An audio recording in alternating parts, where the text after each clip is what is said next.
Hello guys, hari ni aku akan tunjuk ada suara pelik yang datang daripada Google Translate.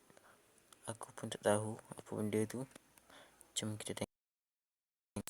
Memang kena buka Google lah. Kita buka Google. Cari Google Translate.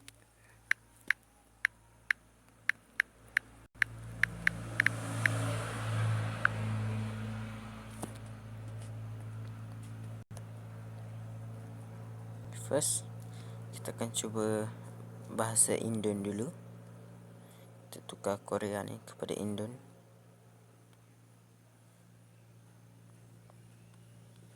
Kita masukkan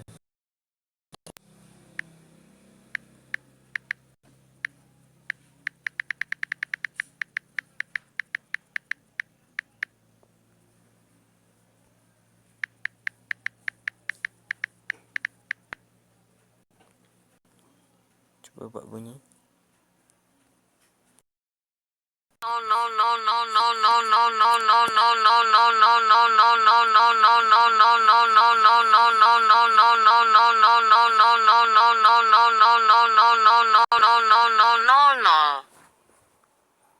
Sekarang tukar kepada bahasa Korea.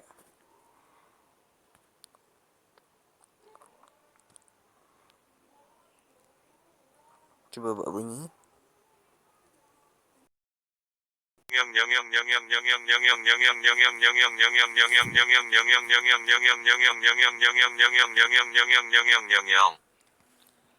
Aku rasa tu kucing yang menikmati ikan.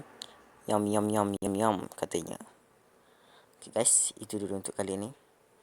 Selamat tinggal. Jangan lupa subscribe Hasif Shah Channel. Bye.